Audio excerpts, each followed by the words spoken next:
Më 2 tetor, Banka Kombëtare Tregtare hapi zyrtarisht dyert e degës së saj historike në Korçë, pas një procesi të plotë restaurimi dhe rinovimi. Në ceremoninë zyrtare të inaugurimit morën pjesë bordi drejtues i Bankës Kombëtare Tregtare, drejtues të lartë dhe punonjës të bankës, nënkryetaria e Bashkisë Korçë, prefekti, klient, individ dhe biznesi, personalitetet e qytetit e partnerë të tjerë. Në fjalën e tij përshëndetse kryetari i bordit drejtues të BKT-s zoti Mehmet Usta u shpreh se godina e degës në Korçë e rikthyer në pamjen e saj të dikushme është më shumë se sa një restaurim fizik. Ajo është simbol i shpirtit të qëndrueshmërisë dhe përparimit të Korçës dhe një premtim për të ardhmen.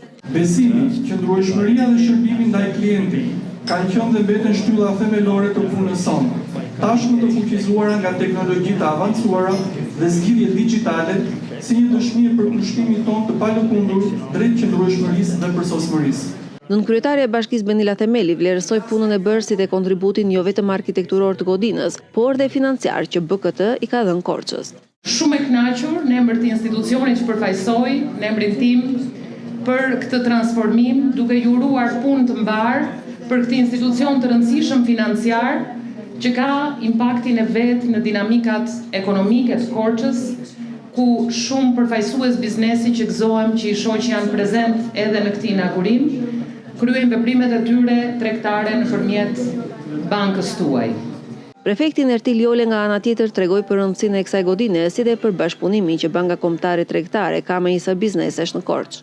Në momentin kur kjo godinë përmbush një shekull, nuk përfaqëson vetëm një investim fizik që përmirëson infrastrukturën edhe funksionalitetin e një degë banke, është më shumë se sa kaq, sepse është një shembull shumë cilësor se si ne mund të administrojmë edhe të restaurojmë pasuri unikale të qytetit tonë.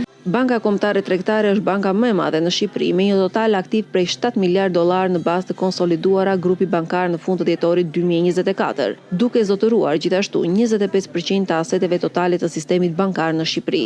Ajo operon në Shqipëri nëpërmjet 62 degëve dhe agjensive dhe u shërben më shumë se 800.000 klientëve me produkte dhe shërbime novatore.